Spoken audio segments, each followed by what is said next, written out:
What's good, YouTube? This your boy Quinn Wade, basketball analysis coming to you with what to expect, who's going to win the scoring title. I think it's between James Harden, DeMarcus Cousins, Anthony Davis, just because they have less talent, so he can take more shots. Russell Westbrook going to be up there because he can take a lot more shots because they have no KD, they have no Serge Ibaka, but he's going to struggle because they don't have the floor spacing. But the fact that he can take a lot of shots going to put him up there. LeBron James can get off to a hot start. That put him up in there.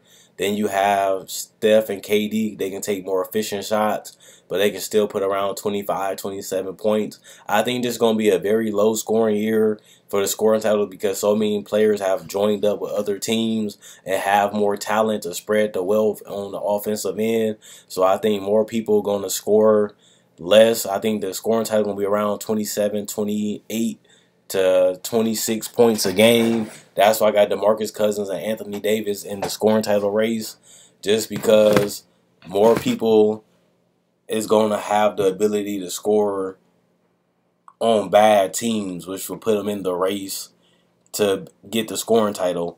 But I think it's going to go to James Harden. He's been close the last 2 seasons. I wouldn't be surprised if he won it this year, just because he's been averaging 25, 26, 27, 28, 29 points.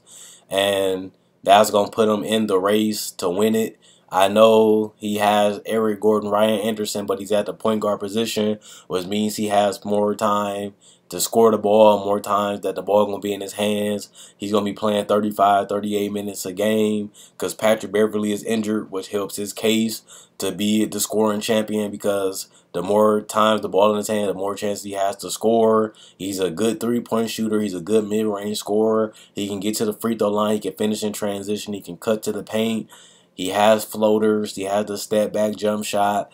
Carmelo Anthony is another one. He's been declining the last couple years, but he has a chance to win it just because he has better teammates, which means his shot's going to be a lot easier. He doesn't have to take that many tough shots. He doesn't have to work as hard because he's going to get a lot of transition buckets with Derrick Rose. He's going to get a lot of spot-up threes because of the cutting and slashing of Joakim Noah screens and Derrick Rose slashing ability. And on top of that, he has more floor spacing to get easier buckets in the paint, in the lanes, and the pull-up jump shots. So his efficiency should go up, and also his scoring should be a lot better because he's making a higher volume of his shots. Instead of missing the tougher shots, he's taking easier shots and making them at a higher rate. So his scoring should be up this season. DeMarcus Cousins, like I said, just because he's on a bad team, 26, 27 points. He averaged 26 last year. That should put him in the scoring race like it did last year. And that should be good enough to almost win the scoring title this year. Anthony Davis, because he averaged 24 points. His team got worse. I know he's been injury prone. He might get injured this year because his team is even worse than it was last year to me. But he has more chances to fill it up just because his team is worse. They're going to need him to score more and do more. So that gives him a shot to win the scoring title just because of that.